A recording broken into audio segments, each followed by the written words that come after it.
दोस्तों, कहानी की शुरुआत में एक लड़की दिखाई जाती है जो कि एक बेहद होनहार डॉक्टर है जो गरीब बुजुर्गों का फ्री में इलाज करती है। लेकिन दूसरी तरफ उसके अंदर एक ऐसा खूंखार रूप छिपा है जो लोगों की जान लेने से भी पीछे नहीं हटता। सवाल ये है कि एक ही इंसान के अंदर मौजूद ये दो अलग अलग चेहरे आखिर कितने खतरनाक हो सकते हैं। सियांग एक यूनिवर्सिटी स्टूडेंट है और उसे मेडिकल साइंस का जबरदस्त जुनून है। खासकर ह्यूमन ब्रेन उसे बहुत ज्यादा फैसिनेट करता है। फैसिनेट यानी बहुत आकर्षित करना। और ऊपर से उसके माता पिता भी नहीं है और पैसे की भी कोई खास मदद नहीं है। फिर भी वह अपनी पढ़ाई छोड़ने के बजाय भारी कर्ज लेने को तैयार हो जाती है क्योंकि उसका सबसे बड़ा सपना कोरिया के मशहूर ब्रेन ट्यूमर स्पेशलिस्ट प्रोफेसर डियोकी से सीखना है। दिन रात मेहनत करने के बाद सियांग आखिरकार एक होनहार स्टूडेंट के तौर पर यूनिवर्सिटी में एडमिशन ले लेती है। उसकी इच्छा भी पूरी हो जाती है और उसे प्रोफेसर डियोकी के साथ सीखने का मौका मिलता है। पहली मुलाकात में ही सियांग प्रोफेसर के सामने अपनी मेडिकल नॉलेज दिखाती है। साथ ही वह उनसे कहती है कि वह अपना पूरा जीवन मेडिकल फील्ड को दे चुकी है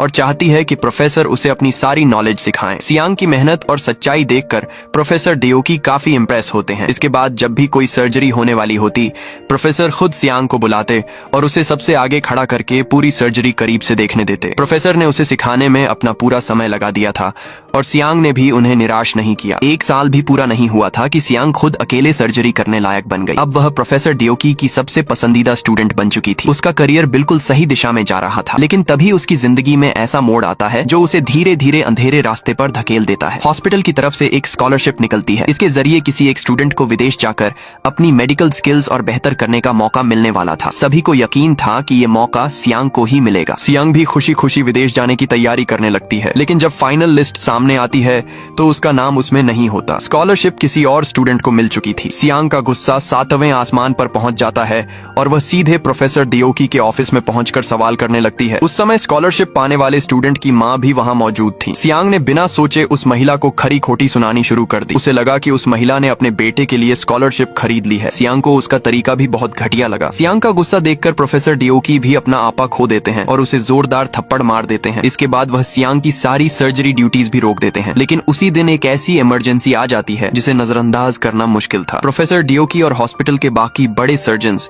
किसी मीटिंग के लिए बाहर गए हुए थे। तभी एक कार एक्सीडेंट का पेशेंट हॉस्पिटल लाया जाता है जिसे तुरंत ब्रेन सर्जरी की जरूरत थी। पेशेंट की हालत बहुत गंभीर थी। समय बिल्कुल नहीं था। इसलिए सियांग मजबूरी में स्कैल्पेल उठाती है और खुद सर्जरी शुरू कर देती है। तभी प्रोफेसर डियोकी वापस आ जाते हैं और सियांग को ऑपरेशन करते देखकर उनका गुस्सा और बढ़ जाता है। वह उसे तुरंत स्कैल्पेल नीचे रखने और वहां से निकलने का आदेश देते हैं। सियांग शांत होकर उन्हें बताती है कि उस समय पेशेंट की हालत कैसी थी और उसने सर्जरी क्यों शुरू की। वह प्रोफेसर को अपना पूरा सर्जिकल प्लान भी समझाती है। सियांग का कहना था कि अब पेशेंट की जिम्मेदारी उसकी थी, लेकिन प्रोफेसर डियोकी उसकी एक बात सुनने को तैयार नहीं होते। वह स्टाफ को बुलाकर सियांग को वहां से बाहर निकलवा देते हैं। प्रोफेसर का ये रवैया सियांग को अंदर से तोड़ देता है। गुस्से में सियांग पीछे से एक आईवी ट्यूब उठाती है और प्रोफेसर डियोकी का गला कसने लगती है। अगर वहां मौजूद लोगों ने समय रहते उसे नहीं रोका होता तो प्रोफेसर की जान जा सकती थी। प्रोफेसर डियोकी भी अपना गुस्सा नहीं रोक पाते और सबके सामने सियांग को जोरदार थप्पड़ मारते हैं। सियांग जमीन पर गिर जाती है, लेकिन वो थप्पड़ सिर्फ उसके चेहरे पर नहीं लगा था बल्कि उसका पूरा सेल्फ रिस्पेक्ट टूट चुका था। इसके बाद प्रोफेसर डियोकी सियांग का मेडिकल लाइसेंस भी कैंसिल करवा देते हैं। ये फैसला सियांग के लिए सबसे बड़ा झटका था। अब वह जिंदगी भर ऑपरेटिंग रूम में जाकर सर्जरी नहीं कर सकती थी। जिस लड़की के लिए सर्जरी ही उसकी पूरी जिंदगी थी, उसके लिए ये किसी सजा से कम नहीं था। वह बारिश में घुटनों के बल बैठकर प्रोफेसर से माफी मांगती है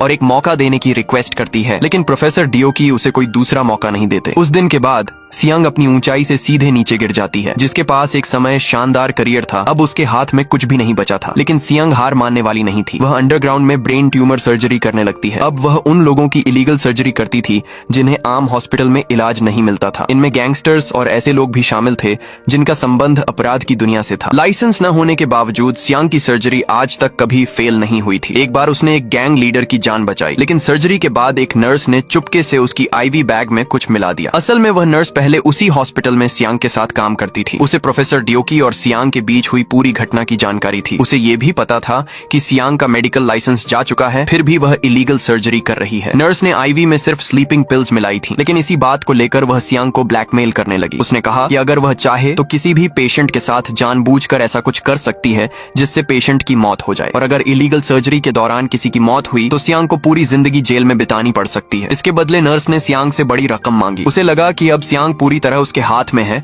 और वह इस हालत का मजा लेने लगी, लेकिन उसे बिल्कुल अंदाजा नहीं था कि उसने किस इंसान से पंगा लिया है। सियांग उसकी मांग मान लेती है। वह कहती है कि उसी रात पैसे वेयरहाउस में रख देगी। रात में नर्स जब वहां पहुंचती है तो उसे पैसों की मोटी गड्डी दिखाई देती है। वह खुशी खुशी पैसे गिनने लगती है। तभी सियांग आरवी ट्यूब उठाती है और उसी से उसका गला कस देती है। इस बार सियांग के चेहरे पर जरा भी डर नहीं था, उल्टा उसके चेहरे पर एक अजीब सी खुशी दिखाई दे रही थी। साफ था कि किसी इंसान को मारना उसके लिए पहली बार नहीं था। इसके बाद सियांग उस पैसों की पूरी गड्डी डोनेशन बॉक्स में डाल देती है। उसके हिसाब से समाज के गंदे लोगों को हटाना भी एक तरह का अच्छा काम था। फिर सियांग का असिस्टेंट योंगजू वहां आता है और नर्स की बॉडी को ठिकाने लगाने में उसकी मदद करता है। योंगजू खुद भी कभी सियांग का पेशेंट रह चुका था। उसके पास हॉस्पिटल बिल चुकाने के लिए पैसे नहीं थे, इसलिए वह बाद में सियांग के साथ ही रहने लगा और उसके कामों में हाथ बंटाता था। योंगजू स्वभाव से काफी शर्मीला था। वह हमेशा सियांग को किसी की जान लेने से रोकने की कोशिश करता था, लेकिन हर बार जब सियांग किसी को मार देती, योंगजू ही उसके बाद की पूरी प्रॉब्लम संभालता था। और इस तरह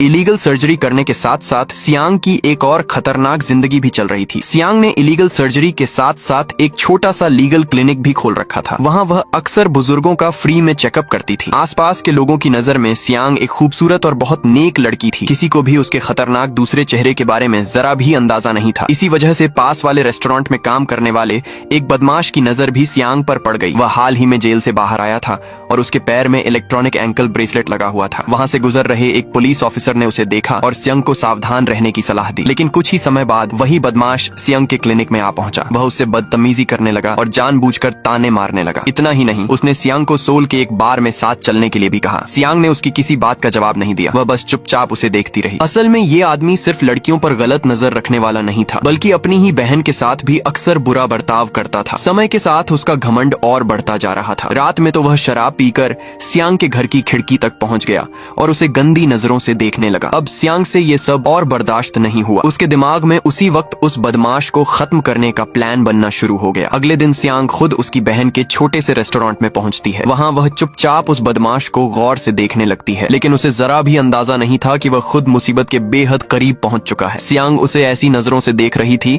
जैसे उसकी मौत का फैसला पहले ही हो चुका हो। रेस्टोरेंट से निकलते समय सियांग जानबूझकर अपना अम्ब्रेला वहीं छोड़ देती है। फिर वह बाहर दरवाजे के पास खड़े होकर उस बदमाश का इंतजार करने लगती है। कुछ देर बाद वह अपना अम्ब्रेला लेने बाहर आता है। इसी मौके का फायदा उठाकर सियांग उसे अपने साथ आने का इन्विटेशन देती है। बदमाश तो पहले से ही सियांग पर फिदा था, इसलिए खुशी खुशी तैयार हो जाता है। अगले दिन वह सड़क पर बाइसिकल चला रहा होता है। तभी एक रेड कार धीरे धीरे उसके पास आकर रुकती है। कार में सियांग को देखकर उसकी खुशी का ठिकाना नहीं रहता। वह तो उसे अपनी ड्रीम गर्ल मान चुका था। बिना किसी शक के वह सियांग की कार में बैठ जाता है। सियांग ने पहले से उसके लिए पानी की एक बोतल रखी थी। वह उसे पानी पीने के लिए देती है और बदमाश भी बिना सोचे उसे पी जाता है। इसके बाद सियांग एक बड़ा प्लास्टिक मैट खरीदती है और उससे उसे घर के अंदर ले जाने में मदद करने को कहती है। वह बदमाश सियांग को खुश करने में लगा रहता है। मेहनत करते करते उसके पूरे शरीर से पसीना निकलने लगता है। सियांग बड़ी नरमी से उसका शर्ट उतारती है और उसे पसीना पोंछने के लिए टॉवल देती है। कुछ ही देर बाद वह बेहोश होकर गिर जाता है। जब उसकी आंख खुलती है तो हालात पूरी तरह बदल चुके थे। उसके मुंह पर कपड़ा बंधा था और उसके हाथ पैर बांध दिए गए थे। अब उसे समझ आ चुका था कि वह बहुत बड़ी मुसीबत में फंस गया है, लेकिन तब तक भागने का कोई रास्ता नहीं बचा था। सियांग उसके ऊपर बैठी थी। वह आखिरी बार बेहद शांत तरीके से उससे कहती है कि अगर वह चुपचाप रहेगा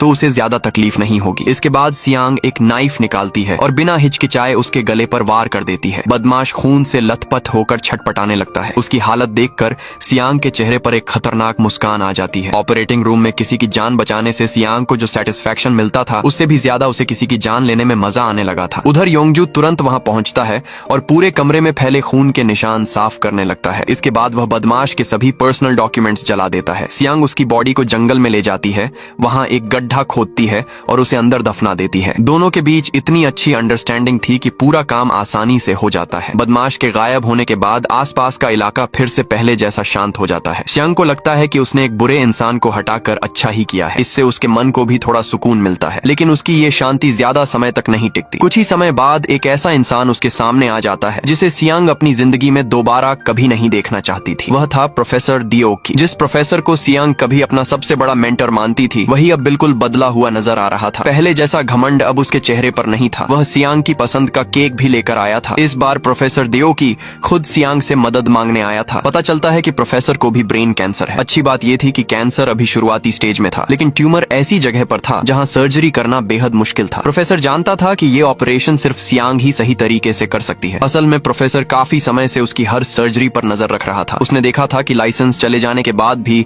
सियांग की सर्जिकल स्किल्स कम नहीं हुई, बल्कि और बेहतर हो गई थी। ये सुनकर सियांग को पूरी बात मजाक जैसी लगती है। वह मन ही मन सोचती है कि काश वह प्रोफेसर को उसी वक्त खत्म कर सकती, लेकिन अब वह उसे बचाने के लिए बिल्कुल तैयार नहीं थी। आखिर प्रोफेसर डियोकी ही था जिसकी वजह से उसका मेडिकल लाइसेंस गया था और उसकी पूरी जिंदगी बर्बाद हो गई थी। और आज वही इंसान उससे अपनी जान बचाने के लिए सर्जरी करने की उम्मीद कर रहा था। सबसे ज्यादा हैरानी की बात यह थी कि प्रोफेसर ने उस पुराने मामले के लिए एक बार भी सॉरी नहीं कहा। उल्टा वह अब भी टीचर की तरह सियांग से बात करता है और कहता है कि उसे ये सर्जरी करनी ही होगी। अगर सियांग ने मना किया तो प्रोफेसर पुलिस को उसकी इलीगल सर्जरीज की पूरी जानकारी दे देगा। ये धमकी सियांग के पुराने जख्म को फिर से खोल देती है। उसका गुस्सा फूट पड़ता है। वह प्रोफेसर को साफ कह देती है कि उसे ऑर्डर देने का कोई हक नहीं है और वह यहाँ से चला जाए। प्रोफेसर के पास कोई जवाब नहीं बचता। आखिर में वह वहाँ से जाने लगता है, लेकिन जैसे ही वह दरवाजे तक पहुँचता है अचानक उसकी तबीयत बिगड़ जाती है। वह जल्दी से अपनी पॉकेट से पेन किलर्स निकालने की कोशिश करता है, लेकिन मेडिसिन की बोतल हाथ से गिर जाती है। प्रोफेसर झुककर उसे उठाने की कोशिश करता है। तभी सियांग वहाँ से गुजरती है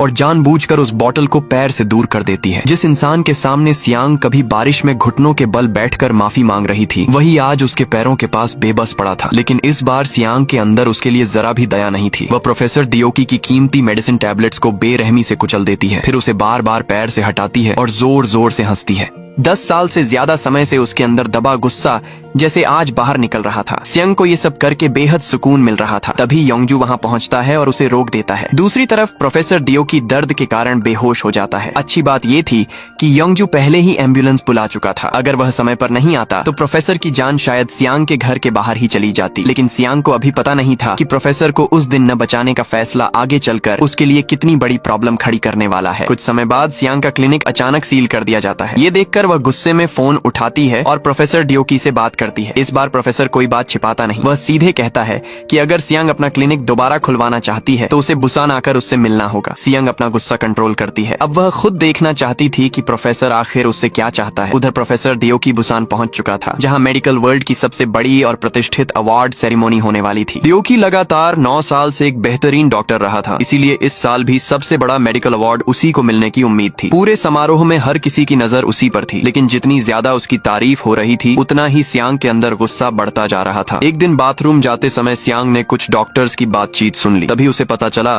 कि इस अवार्ड सेरेमनी की स्पॉन्सर चेयरवुमन इचिदा है। दरअसल इचिदा का बेटा ब्रेन ट्यूमर से जूझ रहा था। बच्चा बहुत छोटा था, इसलिए कोई डॉक्टर उसकी सर्जरी करने की हिम्मत नहीं कर रहा था। अब सिर्फ प्रोफेसर डियोकी ही उसे बचा सकता था। यह सुनकर सियांग के चेहरे पर एक अलग ही खुशी आ गई, क्योंकि उसे प्रोफेसर डियोकी से बदला लेने का मौका दिखाई दे रहा था। कुछ समय बाद सियांग की मुलाकात चेयरवुमन इचिदा से हुई। दोनों पहले प्रोफेसर डियोकी के जरिए मिल चुके थे। सियांग ने बिना समय गंवाए उसे एक वीडियो दिखाया। उसमें एक ऐसे ही पेशेंट की सर्जरी थी जिसे सियांग ने खुद किया था। वह बच्चा भी इचिदा के बेटे से सिर्फ 2 साल बड़ा था। उस समय कई बड़े हॉस्पिटल्स ने उसका इलाज करने से मना कर दिया था, लेकिन सियांग की सर्जरी के बाद वह आज बिल्कुल ठीक था। सियांग ने कहा कि वह इचिदा के बेटे को भी बचा सकती है। उसकी बात और उसका सर्जरी प्लान देखकर चेयरवुमन काफी प्रभावित हुई।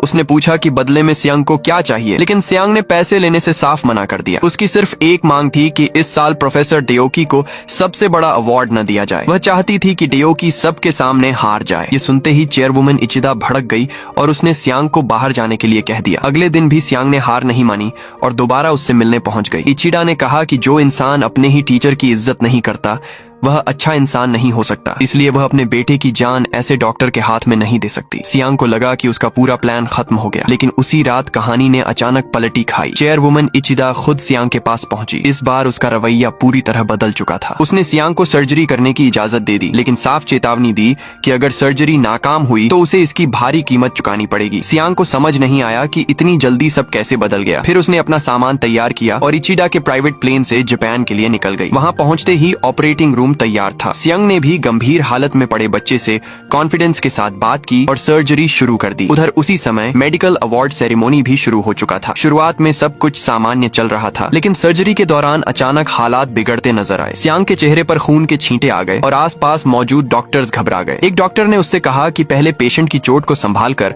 उसे इंटेंसिव केयर यूनिट में ले जाना चाहिए, लेकिन सियांग ने किसी की बात नहीं सुनी। उसका पूरा ध्यान सिर्फ सर्जरी पर था। हर कोई परेशान था। तभी चेयरवुमन इचिदा भी ऑपरेटिंग रूम में पहुंच गई। अंदर का नजारा देखकर उसके होश उड़ गए। उसे डर था कि अगर सर्जरी नाकाम हुई तो उसका बेटा शायद दोबारा होश में न आए, लेकिन सियांग बिल्कुल शांत थी। आसपास चाहे जितनी भी परेशानी हो, उसके हाथ सर्जरी से नहीं रुके। वह हर पल को ध्यान में रखकर काम करती रही। इधर अवार्ड सेरेमनी में भी बड़ा बदलाव हो चुका था। सबको उम्मीद थी कि प्रोफेसर डियोकी ही अवार्ड जीतेगा, लेकिन अचानक उसका नाम हटा दिया गया। अवार्ड एक ऐसे डॉक्टर को दे दिया गया जिसकी तुलना डियोकी से भी नहीं की जा सकती थी। पूरे हॉल में सन्नाटा छा गया। किसी को समझ नहीं आया कि इतना बड़ा बदलाव कैसे हो गया। तभी प्रोफेसर डियोकी ने खुद तालियां बजानी शुरू कर दी, जिससे माहौल थोड़ा सामान्य हुआ। कुछ समय बाद सियांग जापान से वापस लौटी। उसके चेहरे पर साफ घमंड था, क्योंकि सर्जरी सफल हो चुकी थी। वह खास तौर पर डियोकी का रिएक्शन देखने आई थी। उसे उम्मीद थी कि डियोकी गुस्सा करेगा या उसे डांटेगा, लेकिन डियोकी बिल्कुल शांत रहा। यह देखकर सियांग को काफी निराशा हुई, लेकिन सियांग को अभी एक बड़ी बात नहीं पता थी। चेयरवुमन इचिदा के बेटे की सर्जरी सफल होने के पीछे खुद प्रोफेसर डियोकी का भी हाथ था। एक दिन पहले पार्टी में इचिदा ने डियोकी से साफ पूछा था कि क्या सियांग पर भरोसा किया जा सकता है। डियोकी जानता था कि सियांग की वजह से उसका अवार्ड खतरे में पड़ सकता है, फिर भी उसने इचिदा से कहा कि उसे सियांग पर भरोसा करना चाहिए। उसने बताया कि जितने स्टूडेंट्स को उसने ट्रेन किया था, उनमें सिर्फ सियांग के अंदर ऐसी नेचुरल स्किल थी। वह सच में एक जीनियस थी, इसलिए अगर किसी के पास उस बच्चे को बचाने का मौका था तो वह सियांग ही थी। डियोकी की बातों से चेयरवुमन इचिदा की सारी शंका दूर हो गई और उसने सियांग को सर्जरी करने देने का फैसला किया। इस सफल सर्जरी के बाद डियोकी को भी यकीन हो गया कि उसकी अपनी सर्जरी के लिए सियांग की जरूरत पड़ेगी। लेकिन इसी बीच सियांग की पुरानी परेशानी फिर सामने आ गई। उसकी इलीगल सर्जरीज की खबर पुलिस तक पहुंच गई थी। सियांग और पेशेंट्स के बीच एक मिडलमैन काम करता था। वह खुद पैसे कमाता था और अपनी सुरक्षा के लिए पुलिस को भी इन्फॉर्मेशन देता था। इसी मिडलमैन की वजह से गैंग लीडर पर की गई सियांग की सर्जरी का वीडियो बाहर आ गया। पुलिस वह वीडियो लेकर प्रोफेसर डियोकी के पास पहुंची और उससे उस डॉक्टर की पहचान करने में मदद मांगी। डियोकी ने वीडियो देखते ही सियांग को पहचान लिया, लेकिन उसने पुलिस को सच नहीं बताया। फिर भी पुलिस ने इलीगल सर्जरी वाली जगह का पता लगा लिया। प्रोफेसर डियोकी के पुराने दोस्त कैप्टन यांग ने उसे भी वहां बुलाया ताकि वह इन्वेस्टिगेशन में मदद कर सके। हालांकि जगह को अच्छी तरह साफ कर दिया गया था, फिर भी पुलिस डॉग को पीछे की पहाड़ी पर कुछ सुराग मिल गया। पुलिस ने वहां की डीली मिट्टी हटाई और एक प्लास्टिक में लिपटा शव मिला। वह उसी नर्स का था जिसने पहले सियांग को धमकी देने की कोशिश की थी। प्रोफेसर डियोकी को यह देखकर जैसे सब कुछ समझ आने लगा। वह पहले ही सियांग के खतरनाक रूप को देख चुका था और अब सियांग भी उसी क्राइम सीन पर मौजूद थी। हैरानी की बात यह थी कि वह बिल्कुल शांत खड़ी थी और पास मौजूद पुलिस डॉग को देखकर ऐसे व्यवहार कर रही थी जैसे उसे किसी बात की चिंता ही न हो। पुलिस वालों को भी हैरानी हुई कि वह डॉग सियांग के साथ इतना फ्रेंडली क्यों था। सियांग ने बिल्कुल बेफिक्र अंदाज में कहा कि शायद उस पुलिस डॉग को जानवरों से प्यार है, इसलिए वह उसके साथ इतना फ्रेंडली था। लेकिन प्रोफेसर डियोकी ने तुरंत सियांग को एक तरफ बुलाया और उसे जमकर डांट दिया। उसने कहा कि वह पागलों की तरह लोगों को मारती घूम रही है। अगर पुलिस ने उसे अभी पकड़ लिया तो डियोकी की सर्जरी भी नहीं हो पाएगी। लेकिन सियांग ने उसकी बात का गलत मतलब निकाल लिया। उसे लगा कि डियोकी अवार्ड सेरेमनी खराब करने का बदला लेने के लिए पुलिस के साथ मिल गया है। इससे सियांग और ज्यादा गुस्सा हो गई। दोनों की मुलाकात बिना किसी अच्छे नतीजे के खत्म हुई, लेकिन क्राइम स्क्वाड के कैप्टन यांग ने उन्हें साथ देख लिया। उसने सियांग को प्रोफेसर डियोकी की पुरानी स्टूडेंट के रूप में पहचान लिया। हालांकि उस वक्त उसने इस बात को ज्यादा गंभीरता से नहीं लिया। लेकिन कुछ ही समय बाद केस में नया मोड़ आ गया। जांच के दौरान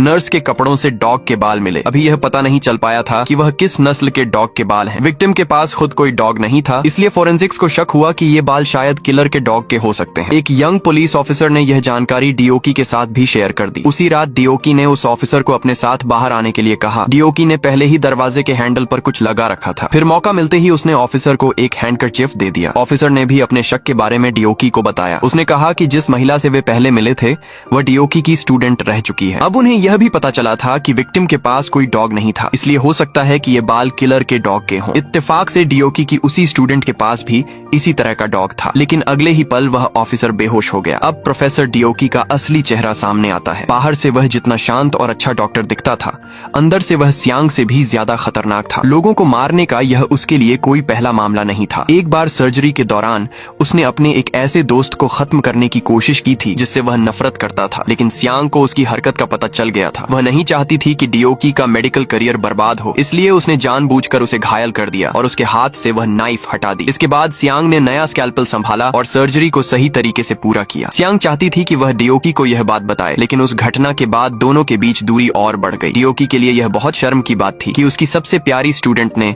उसकी असली हरकत देख ली थी, इसलिए वह हर तरह से सियांग को अपने से दूर करना चाहता था। लेकिन वह दोस्त भी ज्यादा समय तक नहीं बच सका। हॉस्पिटल से बाहर आने के बाद डियोकी ने फिर उसे अपना निशाना बनाया। उसने उसकी हालत का फायदा उठाकर उसे गंभीर रूप से घायल कर दिया। डियोकी ने यह सब इतनी सफाई से किया कि उसका दोस्त भी समझ नहीं पाया कि उसके साथ क्या हो रहा है। डियोकी ने बड़ी शांति से उसे एक टिश्यू दिया और कहा कि इसे रखो ताकि खून बाहर न फैले। उसका दोस्त इस बात से पूरी तरह हैरान रह गया और डर कर कार से बाहर निकल गया। भागते हुए वह एक क्लिफ से नीचे गिर गया और उसकी मौत हो गई। डियोकी बस खड़ा होकर उसे ठंडे चेहरे से देखता रहा। बाद में उसका शरीर जंगली कुत्तों के बीच मिला। तब साफ हो गया कि सियांग को मारने की आदत जिस इंसान ने सिखाई थी वह खुद भी किसी से कम खतरनाक नहीं था। जब डियोकी छोटा था तब वह भी सियांग जैसा ही था। उसे इंसानी दिमाग के बारे में जानने की इतनी ज्यादा धुन थी कि वह हर चीज भूल जाता था। जब उसके सामने किसी का खुला हुआ दिमाग आता और उसमें खून दिखाई देता तो उसके चेहरे पर खुद ब खुद एक अजीब सा जोश आ जाता था। इसलिए जब डियोकी ने सियांग को देखा तो उसे अपने पुराने दिनों की याद आ गई। असल में वह सियांग को इसलिए दूर करना चाहता था क्योंकि उसे अपने ही पुराने रूप का सामना करने में परेशानी होती थी। कुछ समय बाद उस युवा पुलिस ऑफिसर के गायब होने की बात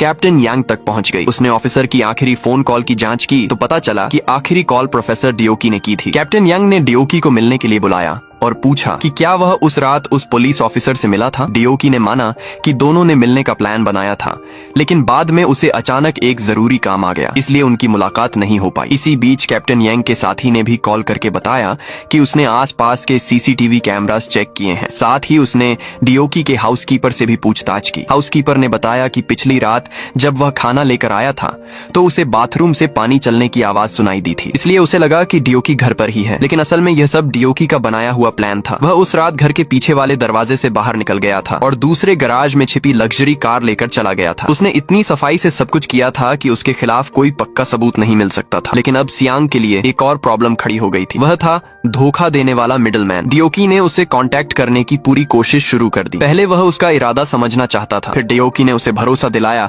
कि अगर वह उसके साथ काम करेगा तो उसे निराश नहीं होना पड़ेगा। डियोकी के बड़े ऑफर को सुनकर मिडलमैन तुरंत मिलने के लिए तैयार हो गया। मुलाकात में डियोकी ने बताया कि उसके पास एक बहुत बड़ा क्लाइंट है जिसे सीक्रेट सर्जरी की जरूरत है। वह चाहता था कि मिडलमैन सियांग को ढूंढकर उसके साथ काम करने के लिए राजी करे। बदले में उसे काफी मोटी रकम मिलने वाली थी। यह सुनकर मिडलमैन लालच में आ गया। जब पुलिस ने उससे दोबारा पूछताछ की तो वह सच छिपाने लगा। साफ था कि फिलहाल वह डियोकी का साथ दे रहा था, लेकिन सियांग को पुलिस की नजरों से पूरी तरह बचाने के लिए डियोकी ने एक ऐसा कदम उठाया जिसने सब कुछ बदल दिया। उसने सियांग के डॉग केनल में आग लगा दी। वहाँ सियांग के पाले हुए तीनों डॉग्स भी जलकर मर गए। वे तीनों सियांग के लिए सिर्फ पालतू जानवर नहीं थे, इस दुनिया में वही उसके सबसे करीबी थे। सियांग उन्हें अपने फैमिली मेंबर्स की तरह मानती थी। सियांग को समझ ही नहीं आया कि डियोकी ने ऐसा क्यों किया। उसे बहुत गुस्सा आया और उसने तुरंत डियोकी को मिलने के लिए बुलाया। कुछ देर बाद सियांग ने अपनी पिकअप ट्रक से डियोकी की कार को जोर से टक्कर मार दी, लेकिन उसका गुस्सा फिर भी शांत नहीं हुआ। उसने ट्रक पीछे की ओर दोबारा पूरी ताकत से डियोकी की कार में भिड़ा दिया। डियोकी आराम से कार से बाहर निकला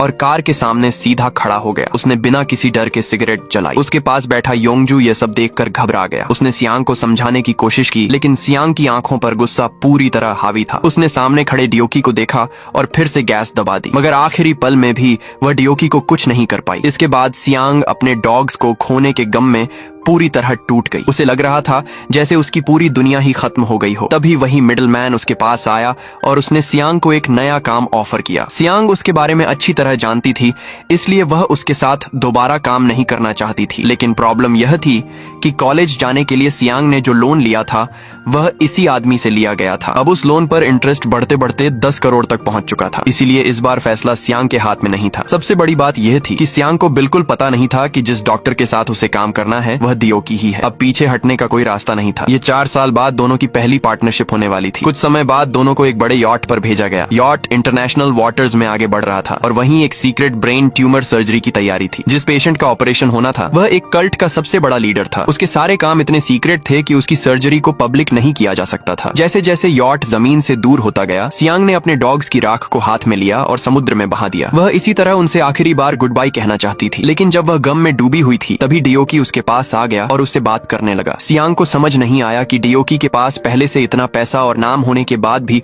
वह ऐसी सीक्रेट सर्जरीज क्यों करता है। इस पर डियोकी ने उसका मजाक उड़ाते हुए कहा कि वह सियांग जैसा नहीं है। सियांग जिस चीज के पीछे भाग रही थी वह डियोकी की चाहत नहीं थी। डियोकी खुद को इंसान से ज्यादा एक साइंटिस्ट मानता था। उसके लिए उन डॉग्स की मौत का कोई मतलब नहीं था। डियोकी की यह बेरुखी सुनकर सियांग अपना गुस्सा रोक नहीं पाई। उसने पास पड़ा अम्ब्रेला उठाया और डियोकी के चेहरे पर जोर से मारना शुरू कर दिया। डियोकी खुद को बचाने की हालत में भी नहीं था। तभी योंगजू दौड़ कर आया और सियांग को रोक लिया। उधर डियोकी की बीमारी लगातार बढ़ रही थी। उसके हाथ पहले से ज्यादा कांपने लगे थे। सर्जरी सही तरीके से करने के लिए उसने अपनी बची हुई आखिरी स्पेशल मेडिसिन की वायल भी खुद को दे दी, लेकिन ऑपरेशन शुरू होते ही उसके हाथ फिर से बुरी तरह कांपने लगे। किस्मत से इससे कोई बड़ी प्रॉब्लम नहीं हुई। सियांग ने डियोकी की हालत देख ली थी। उसे समझ आ गया कि वह पहले जैसा नहीं रहा, इसलिए उसने खुद आगे बढ़कर कहा कि दोनों अपनी पोजीशंस बदल लें, क्योंकि अगर ऑपरेशन के दौरान डियोकी से गलती हुई तो दोनों में से कोई भी उस यॉट से जिंदा वापस नहीं जा पाएगा। लेकिन डियोकी जैसा घमंडी इंसान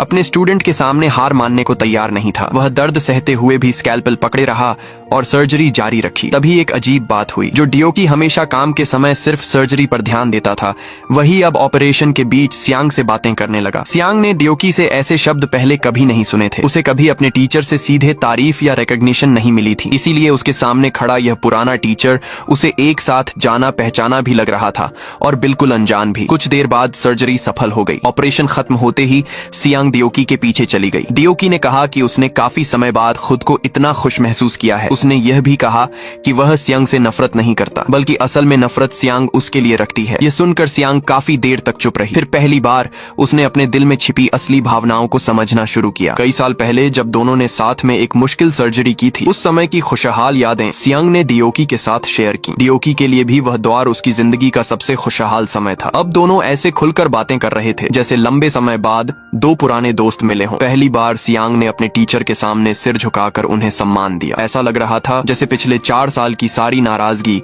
उसी पल खत्म हो गई हो। लेकिन सियांग को अब भी नहीं पता था कि बाहर से जितना सख्त दिखने वाला डियोकी अंदर से उसे उतना ही ज्यादा चाहता था। जब भी उसे न्यूज में सियांग के बारे में कुछ पता चलता, उसके चेहरे पर हल्की सी मुस्कान आ जाती। यहाँ तक कि डियोकी ने पहली बार किसी की जान भी सियांग की वजह से ली थी। दरअसल डियोकी के एक पुराने दोस्त ने सियांग की शानदार मेडिकल टैलेंट देख ली थी। वह सियांग को विदेश में पढ़ने भेजने और अपने साथ ले जाने का प्लान बना रहा था। बाद में वह उसकी काबिलियत का इस्तेमाल पैसे कमाने के लिए करना चाहता था। उसके साथ जाने वाले ज्यादातर लोग भी बर्बाद हो चुके थे। डियोकी अपने इतने सालों से तैयार किए हुए सबसे प्यारे स्टूडेंट को किसी के हाथ में नहीं जाने देना चाहता था। इसी वजह से उसने उस समय सियांग को विदेश जाने वाली स्कॉलरशिप नहीं मिलने दी। असल में वह सीधे तौर पर नहीं बल्कि छुपकर सियांग को बचा रहा था। बाद में डियोकी ने उसी पुराने दोस्त को भी खत्म कर दिया, क्योंकि उसने सियांग को परेशान करने का इरादा नहीं छोड़ा था। डियोकी अपनी जिंदगी तक दांव पर लगाकर सियांग को बचाना चाहता था। अब दोनों के बोट से उतरते ही कहानी ने एक और मोड़ लिया। मिडिलमैन ने अपना प्लान बदल लिया और सियांग को पुलिस के हवाले करने वाला था। लेकिन सियांग को कुछ गड़बड़ महसूस हो गई। उसने बहाना बनाया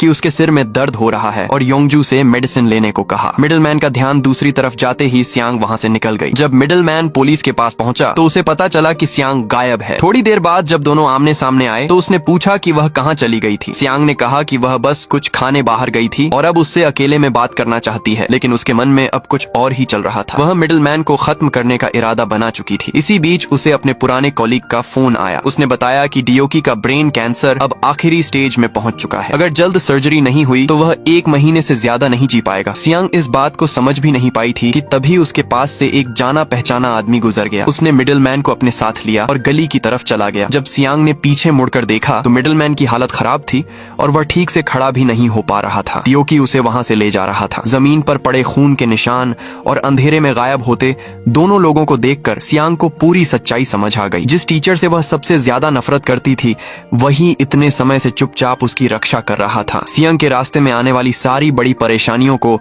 डियोकी खुद दूर कर रहा था। पुलिस करीब आ रही थी। इसलिए योंगजू ने जल्दी से सियांग को वहां से हटा लिया। कुछ समय बाद सियांग को डियोकी का एक और मैसेज मिला। उसने उसे एक तय जगह पर जाकर कार की कीज लेने को कहा था। डियोकी ने उसके लिए कार तैयार कर रखी थी, साथ में अलग अलग नंबर प्लेट्स और काफी कैश भी रखा था। उसने सियांग को तुरंत वहां से भाग जाने को कहा, लेकिन अब सियांग को अपनी जिंदगी की कोई परवाह नहीं थी। उसने तय कर लिया कि वह डियोकी की ब्रेन सर्जरी खुद करेगी। उसने अपने दोस्तों से एक ऑपरेटिंग रूम का इंतजाम करवाने को कहा। उसका प्लान था कि सब तैयारी पूरी होने के बाद डियोकी को बताएगी, लेकिन उसे नहीं पता था कि मिडिलमैन की मौत से पुलिस में बहुत बड़ा हंगामा मच चुका है। मिडिलमैन को मारने का तरीका देखकर पुलिस को शक हुआ कि यह काम किसी ऐसे इंसान ने किया है जिसे मेडिकल साइंस की बहुत अच्छी जानकारी है। जांच से उन्हें लगा कि किलर कोई मेडिकल स्टूडेंट या बेहद ट्रेन्ड डॉक्टर हो सकता है। सर्वेलेंस कैमरा में सिर्फ डियोकी की पीठ दिखाई दी थी, इसलिए पुलिस के पास सीधे कोई पक्का सबूत नहीं था। क्राइम स्क्वाड के कैप्टन यांग के लिए मामला और भी मुश्किल था। उसने उस समय डियोकी को साफ तौर पर देखा था, लेकिन उसने ये बात किसी को नहीं बताई। इसके बजाय उसने डियोकी को अकेले मिलने के लिए बुलाया। कैप्टन यांग उससे अपने शक के बारे में जानना चाहता था। उसने पूछा कि मिडलमैन को मारने के पीछे क्या कारण था। साथ ही उसने यह भी पूछा कि क्या हाल की दूसरी घटनाओं के पीछे सियांग का हाथ है। यह सुनकर डियोकी हल्का सा हंसा और उसने इस बात से इनकार भी नहीं किया। वापस आने के बाद कैप्टन यांग ने सर्वेलेंस वीडियो को बार बार देखा। तभी उसकी नजर एक जानी पहचानी लड़की पर पड़ी। उसे समझ आ गया कि यह डियोकी की पुरानी स्टूडेंट सियांग है। अब कैप्टन यांग को कहानी का बड़ा हिस्सा समझ में आने लगा था। कुछ समय बाद उसने सियांग को पुलिस स्टेशन बुलाया। उसने उसकी मेडिकल टैलेंट की तारीफ की, साथ ही कहा कि सियांग के पीछे एक ऐसा टीचर है जो उसे बिना किसी शर्त के बचाता रहा है। कैप्टन यांग ने साफ कहा कि वह एक दिन सियांग को उसके किए की सजा जरूर दिलाएगा। कैप्टन यांग ने लगभग पूरी कहानी जोड़ ली थी, लेकिन उसके पास कोई पक्का सबूत नहीं था, इसलिए उसे सियांग को छोड़ना पड़ा। दूसरी तरफ डियोकी को जल्दी ही पता चल गया कि कैप्टन यांग अब सियांग के पीछे पड़ा है। उसी रात डियोकी ने कैप्टन यांग को अपने सीक्रेट वेयरहाउस में बुलाया। जैसे ही कैप्टन यांग अंदर पहुंचा, उसने चेन से बंद एक बड़ा फ्रीजर देखा। जब उसे खोला गया तो उसके अंदर वही यंग पुलिस ऑफिसर था जिसकी तलाश चल रही थी। वह पूरी तरह जम चुका था। तभी अंधेरे से डियोकी धीरे धीरे सामने आया। अब डियोकी ने खुद सब कुछ कबूल कर लिया। उसने बताया कि मिडलमैन और उस यंग पुलिस ऑफिसर को उसी ने मारा था। नर्स की मौत के पीछे भी वही था। इतना ही नहीं, सियांग की इलीगल सर्जरी का इल्जाम भी उसने अपने ऊपर लेने का फैसला किया था। डियोकी ने कहा कि हॉस्पिटल की नौकरी उसे बहुत बोरिंग लगती थी, इसलिए वह ये सब करके अपनी जिंदगी में कुछ एक्साइटमेंट ढूंढता था। डियोकी ने सियांग को इस पूरे मामले से पूरी तरह अलग रखने का फैसला कर लिया था। वह चाहता था कि सारा इल्जाम उसी के सिर आए। दूसरी तरफ सियांग को आखिरकार एक ऑपरेटिंग रूम मिल गया। उसने तुरंत डियोकी को सर्जरी की तारीख और समय बता दिया, लेकिन तय दिन पर डियोकी वहां नहीं पहुंचा। बाद में डियोकी का एक दोस्त सियांग को बताता है कि वह सर्जरी 1 महीने बाद करवाना चाहता है, लेकिन 1 महीने बाद उसकी हालत इतनी खराब हो जाती कि इलाज करना और भी मुश्किल होता। दरअसल डियोकी यही चाहता था। वह जानबूझकर अपनी हालत बिगड़ने देना चाहता था ताकि सर्जरी के दौरान उसकी मौत हो जाए। सियांग के पास आने से पहले ही डियोकी जानता था कि यह सर्जरी शायद सफल नहीं होगी। वह चाहता था कि सियांग ही उसकी चीफ सर्जन बने, क्योंकि अपनी मौत के जरिए वह उसे आखिरी सबक देना चाहता था। सियांग ने कभी फेलियर का सामना नहीं किया था, इसलिए डियोकी चाहता था कि वह एक बार हार को स्वीकार करना सीखे और आगे खुद को और बेहतर बनाए। सच कहें तो सियांग उसकी जिंदगी की सबसे बड़ी चिंता बन चुकी थी। अपनी आखिरी घड़ी तक भी वह यही सोच रहा था कि सियांग के लिए क्या किया जा सकता है, लेकिन दूसरी तरफ सियांग उसे हर जगह ढूंढ रही थी। डियोकी ने उससे पूरा कांटेक्ट तोड़ दिया था और एक सीक्रेट जगह पर छिप गया था। अब पुलिस ने भी उसकी गिरफ्तारी का वारंट जारी कर दिया था। जो डॉक्टर कभी सबकी नजरों में सबसे सम्मानित था, वही अब मर्डर के शक में वांटेड क्रिमिनल बन चुका था। सियांग को समझ नहीं आ रहा था कि आखिर चल क्या रहा है। समय तेजी से निकल रहा था, इसलिए उसने गैंग लीडर से डियोकी को ढूंढने में मदद मांगी। गैंग लीडर ने अपने सारे कॉन्टैक्ट्स लगा दिए और आखिरकार डियोकी की लोकेशन पता कर ली, लेकिन सियांग खुद वहां नहीं गई। उसने गैंग लीडर से कहा कि वह डियोकी को वहां से ले आए। उधर सियांग ने कैप्टन यांग को एक सुनसान जगह पर मिलने के लिए बुलाया। वह जानना चाहती थी कि आखिर असली मामला क्या है। तब कैप्टन यांग ने उसे डियोकी के साथ हुई पूरी डील बता दी। पता चला कि दोनों के बीच वेयरहाउस में एक अग्रीमेंट हुआ था। डियोकी ने जांच करके जान लिया था कि कैप्टन यांग ने कई मर्डर केसेस से काफी पैसा गलत तरीके से लिया था। सियांग ने उसके इन गुनाहों को सामने न लाने की बात मान ली थी, लेकिन बदले में कैप्टन यांग को डियोकी को सारे क्राइम्स की जिम्मेदारी लेने देनी थी और सियांग को हमेशा के लिए छोड़ना था। डियोकी ने कैप्टन यांग से यह भी कहा था कि मरने से पहले वह उसे खुद कॉल करके सरेंडर करेगा। यह सुनकर सियांग ने कैप्टन यांग को साफ धमकी दे दी कि अगर उसने डियोकी को नुकसान पहुंचाने की कोशिश की तो वह उसे चैन से नहीं रहने देगी। अब कैप्टन यांग भी मुश्किल में फंस चुका था, लेकिन जैसे ही सियांग वहां से जाने लगी, कैप्टन यांग ने अचानक अपनी कार उसकी तरफ बढ़ा दी। उसने सियांग को पकड़कर बाहर निकाला और उसके हाथ को कुचलने की कोशिश की। फिर वह उसकी उंगलियों को नुकसान पहुंचाने लगा ताकि वह डियोकी की सर्जरी न कर सके। तभी योंगजू तुरंत कार से बाहर आया और सियांग को बचाने के लिए उसके सामने खड़ा हो गया। कैप्टन यांग ने योंगजू पर भी हमला जारी रखा। योंगजू की हालत देखकर सियांग के अंदर का गुस्सा फिर जाग उठा। उसने अपना वही जाना पहचाना स्कैल्पल निकाला और कैप्टन यांग को पकड़ लिया। कुछ ही पल में उसने उसे मार दिया। अब उसके रास्ते में कोई रुकावट नहीं बची थी। इसके बाद सियांग ने गैंग लीडर को फोन किया। उसके पास मौजूद डियोकी ने भी यह सब सुन लिया। फोन पर ही उसे पता चल गया कि सियांग ने एक और इंसान को मार दिया है। डियोकी तुरंत वहां पहुंच गया। उसने जमीन पर पड़े कार की को एक हैंडकरचीफ से उठाया ताकि उसके निशान न रहें और फिर सियांग से नाराज होकर पूछा कि वह लगातार लोगों को क्यों मार रही है। सियांग ने इस बार कुछ नहीं कहा। उसका चेहरा टूट चुका था। उसने डियोकी से बस इतना कहा कि अब वह सब कुछ संभाल ले। डियोकी ने उसे पहले अपना चेहरा साफ करने को कहा और खुद पूरी जगह संभालने लगा। ये पहली बार था जब सियांग ने डियोकी के सामने खुद को इतना कमजोर दिखाया था। सियांग को अब किसी चीज की जरूरत नहीं थी। वह सिर्फ चाहती थी कि डियोकी जिंदा रहे। लेकिन डियोकी फिर भी सर्जरी करवाने के अपने फैसले पर कायम था। उसका प्लान था कि 1 महीने बाद वह सियांग को अपनी सारी मेडिकल नॉलेज सिखाएगा। लेकिन अब सियांग को कुछ भी सीखने में दिलचस्पी नहीं थी। वह डियोकी से सिर्फ जिंदा रहने की भीख मांग रही थी। उसने कहा कि अगर डियोकी मर गया तो उसकी जिंदगी और भी खराब हो जाएगी। वह चाहती थी कि डियोकी जिंदा रहकर अपनी आंखों से देखे कि सियांग एक दिन दुनिया की सबसे बड़ी डॉक्टर बनती है। सियांग ने डियोकी को अपने साथ ले जाने की कोशिश की, लेकिन डियोकी ने उसे धक्का देकर गिरा दिया। आखिर में सियांग उसकी जिद के आगे कुछ नहीं कर पाई। उसे मजबूर होकर डियोकी के फैसले को मानना पड़ा। वहां से निकलते समय भी डियोकी कैप्टन यांग की कार अपने साथ ले गया। यह आखिरी बार था